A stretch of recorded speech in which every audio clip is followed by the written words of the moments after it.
Namaste dear learners. I welcome you to our series of video lessons on the English teacher which is prescribed for BA 4th semester Basic English Rani Chennamma University Belagavi. And the novel is written by R.K. Narayan and I am Basavaraj Bilgi, Assistant Professor of English, GFJC, Yeragatti.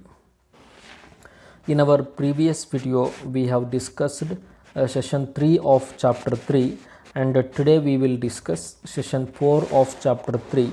And in our previous video, we have discussed what was the disease diagnosed to Susila, as well what were the tablets, medicines given to Susila, and how the fever went on increasing to Susila. And in this class we will discuss what happens after that. The iron routine for Krishna. As you know, Krishna prepares a sick room in his house, and he starts sitting beside Susila 24/7 around the clock.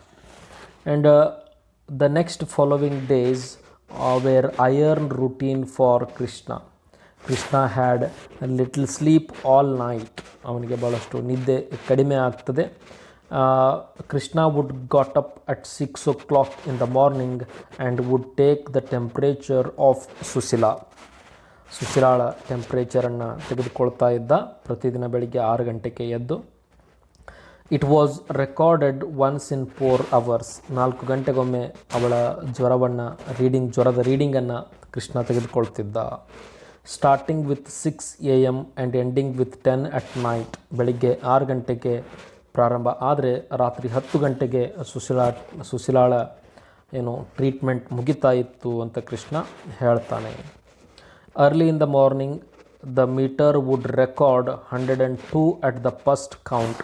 ಮೊದಲನೆಯ ಕೌಂಟ್ನಲ್ಲಿ ಜ್ವರ 102 ಇರ್ತಾ ಇತ್ತು. As the day ಪ್ರೋಗ್ರೆಸ್ಡ್, ದಿನ ಕಳೆದಂತೆಲ್ಲ ಆ ದಿನ ಮುಂದೆ ಹೋದಂತೆ the mercury column rose step by step till it reached and passed 104. ಸಾಯಂಕಾಲ ಆದಂಗೆ ಎಲ್ಲ ಅದು ಜ್ವರ ಹೆಚ್ಚಾಗ್ತಾ ಹೋಗ್ತಾ ಇತ್ತು. ಸಾಯಂಕಾಲದ ಹೊತ್ತಿಗೆ ಅಂದರೆ 104 ಡಿಗ್ರಿ ಸೆಲ್ಸಿಯಸ್ ಜ್ವರ ಇರ್ತಿತ್ತು ಸುಶೀಲಾಗೆ. Krishna would watch the degree with a beating of heart. ಆ ರೀಡಿಂಗ್ಸನ್ನು ನೋಡಿದಾಗ ಕೃಷ್ಣನ ಎದೆ ಬಡಿತ ಹೆಚ್ಚಾಗ್ತಾ ಇತ್ತು. When I pulled the thermometer out of its shining case it was always with a fine hope that the fever was going to be mild. Whenever Krishna would take out the thermometer he was of the hope that the fever will be less this time. ಕಡಿಮೆ ಇರಬೇಕು ಅನ್ನುವಂತಹ ಒಂದು ಆಶಾಭಾವನೆಯೊಂದಿಗೆ ಅವಳ ಜ್ವರವನ್ನು check ಮಾಡ್ತಾ ಇದ್ದ. When I stuck it under her tongue and waited he would put that thermometer under the tongue of Sushila and would wait. He was as if waiting for a verdict of the court. ಒಂದು ಕೋರ್ಟ್ನ ನ್ಯಾಯಾಧೀಕರಣಕ್ಕೆ ಕಾಯುವ ರೀತಿ ಕೃಷ್ಣ ಕಾಯ್ತಾ ಇದ್ದ. He would wait for the meter to read the temperature with prayer and trembling. ಅವನು ತನ್ನ ಮನಸ್ಸಿನಲ್ಲಿ ದೇವರ ನಾಮಾವಳಿಗಳನ್ನು ಸ್ತುತಿಸ್ತಾ ಇದ್ದ. As well he would tremble when he put the thermometer in the mouth of Sushila. ಸುಶೀಲಾಳ ಬಾಯಿಯಲ್ಲಿ ಥರ್ಮೋಮೀಟರ್ನ ಇಟ್ಟಾಗ ಅವನ ಕೈಗಳು ನಡುಗ್ತಾ ಇತ್ತು. He would take the thermometer against the light and straining to catch its growth from 102 to 104. ಥರ್ಮೋಮೀಟರ್ನ ಅವಳ ಬಾಯಿಂದ ತೆಗೆದಾದ ನಂತರ ಲೈಟಿನ ಬೆಳಕಿನಲ್ಲಿ, ಒಂದು ಬಲ್ಬಿನ ಬೆಳಕಿನಲ್ಲಿ ಹಿಡಿದು ಅದರ ರೀಡಿಂಗ್ಸನ್ನು ಓದ್ತಾ ಇದ್ದ. Krishna would be ಅಪ್ರೇಡ್ at this instrument. ಆ ಟೆಂಪ್ರೇಚರನ್ನು ಚೆಕ್ ಮಾಡುವಂತಹ ಮಷೀನನ್ನು ನೋಡಿದರೆ ಕೃಷ್ಣನಿಗೆ ಭಯ ಆಗುವುದಕ್ಕೆ ಪ್ರಾರಂಭ ಮಾಡುತ್ತದೆ. Krishna always wood tell himself something wrong with this thermometer. ಅವನಿಗೆ ಈ ಥರ್ಮೋಮೀಟರ್ನ ಏನೋ ತಪ್ಪು ತೋರಿಸ್ತಾ ಇದೆ, ಆ್ಯಕ್ಚುಲಿ ಸುಶೀಲಾಳಿಗೆ ಜ್ವರ ಕಡಿಮೆ ಇದೆ, ಆದರೆ ಈ ಥರ್ಮೋಮೀಟರ್ ಹೆಚ್ಚು ತೋರಿಸ್ತಾ ಇದೆ ಅನ್ನುವಂತಹ ಭಾವನೆ ಬರ್ತಾ ಇತ್ತು. And he would feel to break the thermometer and get another one. ಅವನು ಮತ್ತೊಂದು ಥರ್ಮೋಮೀಟರನ್ನು ತರಬೇಕು, ಇದು ಕೆಟ್ಟಿದೆ ಅನ್ನುವಂತಹ ಭಾವನೆಗಳು ಕೂಡ ಕೃಷ್ಣನಿಗೆ ಬರ್ತಾ ಇತ್ತು. Sushila would ask in between what does it show. Sushila ಮೇಲಿಂದ ಮೇಲೆ ಕೇಳ್ತಾ ಇದ್ಲು ಜ್ವರ ಎಷ್ಟಿದೆ ಅಂತ. Krishna would tell a degree or two less. ಅವಳಿಗೆ ಯಾವಾಗಲೂ 2 ಡಿಗ್ರಿ ಕಡಿಮೆನೇ ಜ್ವರವನ್ನು ಹೇಳ್ತಾ ಇದ್ದ Krishna. And then the entry on the chart ಮಾಡಿದ್ದಲ್ಲ ಕೃಷ್ಣ, ಗೋಡೆಯ ಮೇಲೆ ನೇತು ಹಾಕಿದಂಥ ಚಾರ್ಟ್ನಲ್ಲಿ ಕೂಡ ಆ ಟೆಂಪ್ರೇಚರನ್ನು ರೆಕಾರ್ಡ್ ಮಾಡ್ತಾ ಹೋಗ್ತಾ ಇದ್ದ. When Krishna had nothing to do he would watch all the entries of the temperature. ಯಾವುದು ಕೆಲಸ ಇಲ್ಲದೆ ಇರುವಾಗ ಆ ಚಾರ್ಟ್ನಲ್ಲಿ ಬರೆದಿರುವಂತಹ ಟೆಂಪ್ರೇಚರ್ ಎಂಟ್ರೀಸ್ಗಳನ್ನು ನೋಡ್ತಾ ಕುಳಿತುಕೊಳ್ತಾ ಇದ್ದ ಕೃಷ್ಣ, ಕುಳಿತುಕೊಳ್ತಾ ಇದ್ದ. And whenever the temperature meter shows 100 degree Celsius he would become happy. ಭಾಳಷ್ಟು ಸಂತೋಷ ಆಗ್ತಾ ಇತ್ತು.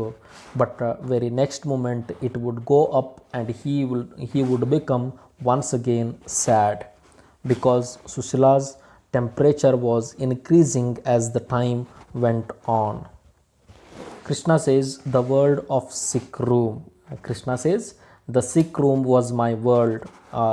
ಅವಳಿಗೆ ಅನಾರೋಗ್ಯಕ್ಕೋಸ್ಕರ ಒಂದು ಕೋಣೆಯನ್ನು ತಯಾರು ಮಾಡಿದ್ನಲ್ಲ, ಅದೇ ಕೋಣೆ ನನ್ನ ಜಗತ್ತಾಗಿಬಿಡ್ತು ಅಂತ ಕೃಷ್ಣ ಹೇಳ್ತಾನೆ. The aspirations in this chamber were of a novel kind different from what they were outside. There are lot of differences between the world outside and the world in that sick room. ಆ sick ರೂಮ್ನಲ್ಲಿರುವಂತಹ ಜಗತ್ತು ಮತ್ತು ಹೊರ ಜಗತ್ತಿಗೆ ಬಹಳಷ್ಟು ವ್ಯತ್ಯಾಸಗಳು ಇದ್ವು ಅಂತ ಕೃಷ್ಣ ಹೇಳ್ತಾನೆ. The cheap ambition of this room was to talk with the patient as well to see a pal in the chart. ಆ ಸಿಕ್ ರೂಮಿನ ಮುಖ್ಯ ಉದ್ದೇಶ ಏನಾಗಿತ್ತು ಅಂತಂದರೆ ಪೇಷಂಟ್ಗೆ ಆರಾಮಾಗೋದು, ಅದೇ ರೀತಿ ಅಲ್ಲಿ ಜ್ವರದ ಚಾರ್ಟನ್ನು ಏನು ಹಾಕಿದ್ನಲ್ಲ ಅದರಲ್ಲಿ ರೀಡಿಂಗ್ಸ್ ಕಡಿಮೆ ಆದರೆ ಅದೇ ಬಹಳಷ್ಟು ಸಂತೋಷದಾಯಕ ವಿಷಯ ಅಂತ Krishna would say. The height of contentment was reached in observing perfect bodily functions. ರೂಮ್ನಲ್ಲಿರುವಂತಹ ಸುಶೀಲಾಳ ದೇಹದ ಅಂಗಾಂಗಗಳ ಚಲನೆಯನ್ನು ನೋಡಿದರೆ ಅದು ಒಂದು ರೀತಿಯಾದಂಥ ಕಂಟೆಂಟ್ಮೆಂಟ್, ಸಮಾಧಾನಕರ ವಿಷಯ ಅಂತ ಕೃಷ್ಣ ಹೇಳ್ತಾ ಇದ್ದ. The patient is hungry. ಯಾವಾಗಲಾದರೂ Sushila I am feeling hungry ಅಂತಂದರೆ that was a very good news because the patient likes her food excellent. The patient gives sensible answers marvellous. These are the things which were heard in the sick room. And so on and on. The depth of misery was touched when there was any deviation from these standards. ಯಾವಾಗ ಸುಶೀಲಾ ನನಗೆ ಹೊಟ್ಟೆ ಹಸಿದಿದೆ ಅಂತಾಳೆ, ಆ ಚಾರ್ಟ್ನಲ್ಲಿರುವಂತಹ reading ಕಡಿಮೆ ಆಗ್ತದೆ, ಆವಾಗ ಆ ರೂಮ್ನಲ್ಲಿ ಭಾಳಷ್ಟು ಸಂತೋಷ ಇರ್ತದೆ. ಆದರೆ ಯಾವಾಗ ಸುಶೀಲಾ ಊಟವನ್ನು ಮಾಡೋದಿಲ್ಲ, ಮೆಡಿಸಿನ್ಸನ್ನು ತೆಗೆದುಕೊಳ್ಳೋದಿಲ್ಲ, ಅವಳ ಜ್ವರ ಇನ್ಕ್ರೀಸ್ ಆಗ್ತದೆ, the condition of sick room would worsen again. Next, the visits of doctor. The doctor starts coming twice a day. ದಿನಕ್ಕೆ 2 ಬಾರಿ ಡಾಕ್ಟರ್ ಭೇಟಿ ಆಗ್ತಾ ಇದ್ದ. He would cheer the patient by telling she is absolutely normal, and the doctor would also say there are no complications, and he would tell Krishna that it is a perfect typhoid run. And the doctor would make some routine observations and go away. Doctor ಬಂದಾಗ ಭಾಳಷ್ಟು ರೂಟೀನಾಗಿ ಅವಳುಗಳನ್ನು check ಮಾಡ್ತಾ ಇದ್ದ, ಚಾರ್ಟನ್ನು ನೋಡ್ತಾ ಇದ್ದ, ಅವಳಿಗೆ ಮೆಡಿಸಿನ್ಸನ್ನು ಕೊಡ್ತಾ ಇದ್ದ. And he would cheer up the lady for a while and would leave the room.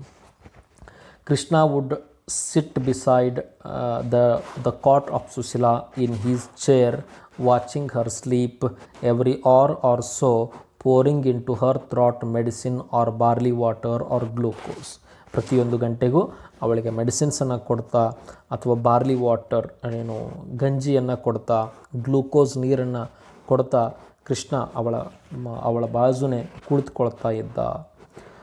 I hardly stirred from the place. Krishna would not get up from his chair for a single minute.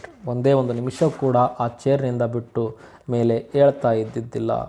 He would got only at 9 in the evening.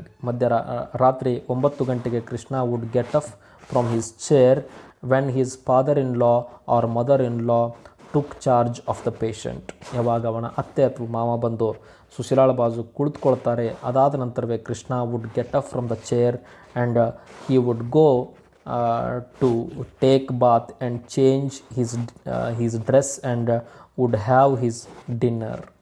And in the night Krishna would take charge of the child, who would not go to bed till she had me to sleep by her side in a corner of the hall. The child would not go to sleep without her father. That's why in the night his father-in-law or mother-in-law would take charge of Susila and he would look after the child. The behavior of the child.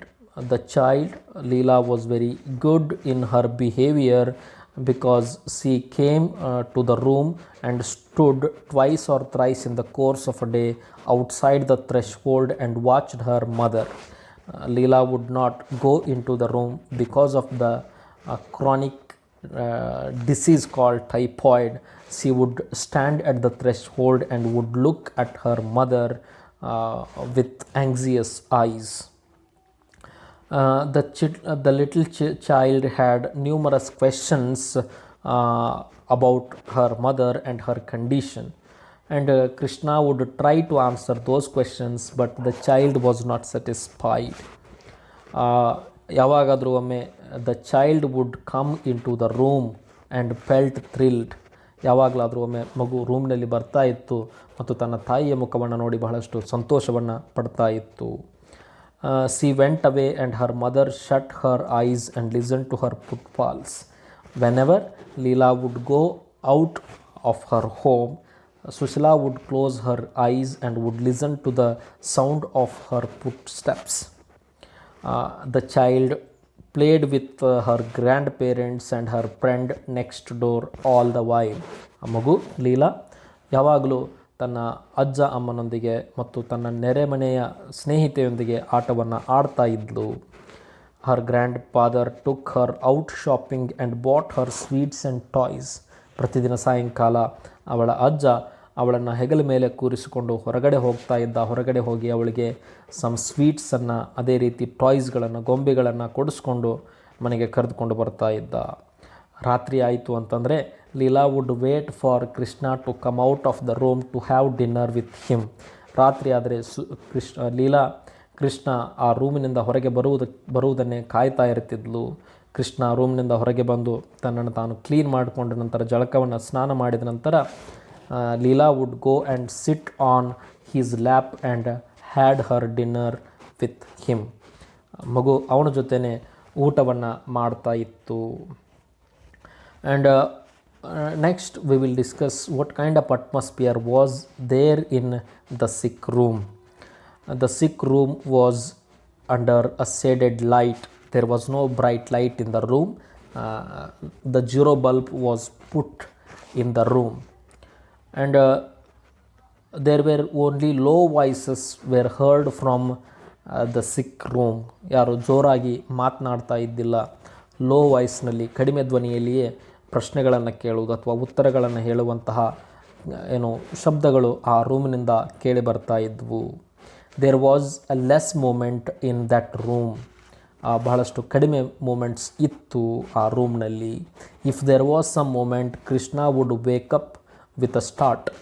ಏನಾದರೂ ಆ ರೂಮಿನಿಂದ ಏನಾದರೂ sound ಬಂತು ಅಂತಂದರೆ ಕೃಷ್ಣ ಸಡನ್ನಾಗಿ ಎದ್ದು ಹೋಗಿ ಏನಾಯಿತು ಅಂತ ನೋಡ್ತಾ ಇದ್ದ. Once or twice Sushila would snore and Krishna would get into panic and ran to the sick room door only to see Susila sleeping peacefully. Krishna would run to the door of the sick room to see what is happening in the sick room for every hour, and when he confirms that she is sleeping peacefully, once again he would go back and sleeping, and he would observe whether her parents are sitting on the chair or not, whether they are awake or sleeping. ಅವರು ಮಲಗಿದ್ದಾರೋ ಎಚ್ಚರಿದ್ದಾರೋ ಅಂತ ಕೂಡ ರಾತ್ರಿಯೆಲ್ಲ confirm ಮಾಡಿಕೊಳ್ಳುವಂಥ ಕೆಲಸವನ್ನು ಕೃಷ್ಣ ಮಾಡ್ತಾ ಇದ್ದ. Thank you very much. ಇಲ್ಲಿಗೆ ಮೂರನೆಯ ಒಂದು ಪಾಠದ 4ನೇ ಸೆಷನ್ ಮುಗಿತಾ ಇದೆ. In next session we will discuss what happens next.